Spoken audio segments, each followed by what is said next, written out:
हेल' लोगोफोर, बे समाव नोंथांमोनजों मोनसे जोबोद गेदेरथार बाथ्रा शेयार खालामनो नागिरदों। दा बे बेलायाव मा दङ नोंथांमोनहा नुनो मोनबाय जानो हागौ थाम्बनेइलाव एसे। फैदो फारि फारि जोबजासिम बाहाय जे मा दङ बेखौ मिथिनानै लानि।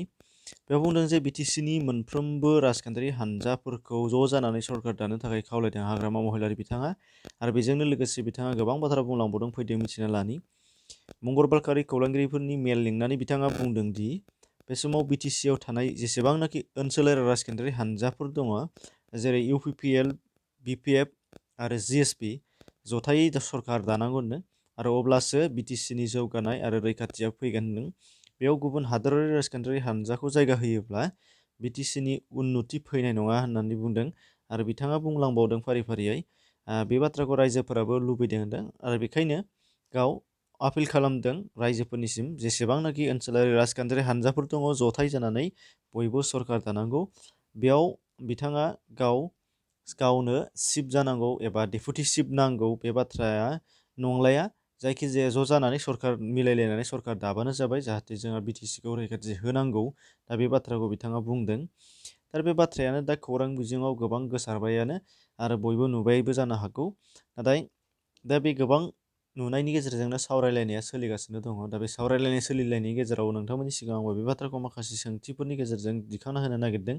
मानो होनबा बे खौराङा गोबां जोंनि नायगिरिफोरनियाव बा जोंनि रायजो राजाफोरनि सिगाङाव गोबांथार सोंथिफोर सिखांहोदों गोसोआव। आरो बे सोंथिफोरा मा मा जानो हागौ नोंथांमोना नुनो मोनगोन बाहाय। जे बिथाङा एसेबां गोबावनि उनावसो दिनै मानो बे बाथ्राखौ रोखायै बुंफोरनानै होखो, दा बे मोनसे। आरो बिथांनि खोथाखौ बिबान लाखानाय इउपिपिएल आरो जिएसपिनि सोद्रोमाफोरा गनायगोन नामा, बे बेसेबां सैथो जागोन। आरो बिनिफ्राय नुगोन बिथांनि खोथाखौ राजखान्थियारि फावनि बाथ्राल' होननानै सानगोन नामा एबा सानजायो नामा, नैबे मोनसे आबाद कुइसन गिदिरथार। आरो बिनिफ्राय नुगोन जथायै लोगो जामारोब्ला बे सरकारा बेसेबां गोबाव जोरनो हागौ।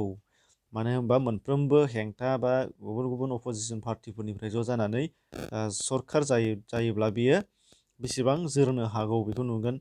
बिनिफ्राय मोनसे सोंथि जाखांबावगोन, बर' हारिफोरा गनायोब्लाबो बैफोर राजखान्थि हानजानि गुबुन गुबुन हारिफोरा बेफोरखौ बेसेबां फोथायगोन। आरो गुबुन गुबुन राजखान्थियारि हानजायाव थानाय गुबुन गुबुन हारिफोरा जुदि बेखौ अप'ज खालामोबा बर' हिसाबै बर'नि दैदेनगिरिफोरा बेखौ बेसेबां मोगथां महर होनो हागोन।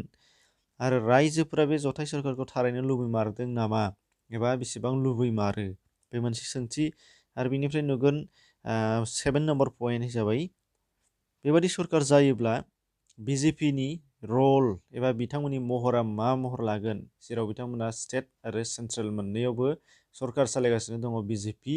आरो फारसेथिं बिटिसिआवल' जुदि बिजेपिखौ नागारनानै गासैबो सरकार सालायोबा जथाय जानानै, अब्ला बिथांमोननि गेजेराव मा सोमोन्दो जानो हागौ एबा बेसेबां सैथो जानो हागौ, बा बेसेबां जोंनि बिटिसिआव उन्नति मोननो हागौ, बे मोनसे बिराद गिदिर सोंथि सिखारदों।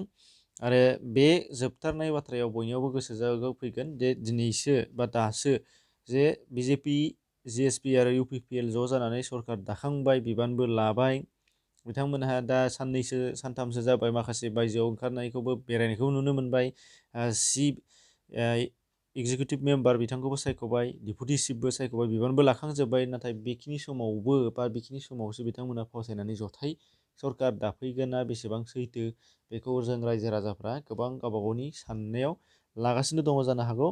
दा बे बाथ्रा नोंथांमोननि सिगाङाव बेखौनो शेयार खालामनो नागिरदों। गासैबो बाथ्राफोरखौ नोंथांमोना डिसक्रिपसनाव लिंक मोनगोन, बेयाव थांनानै चेक खालामनानै नायब्लानो जाबाय। एसेनोसै, गोजोन्थों।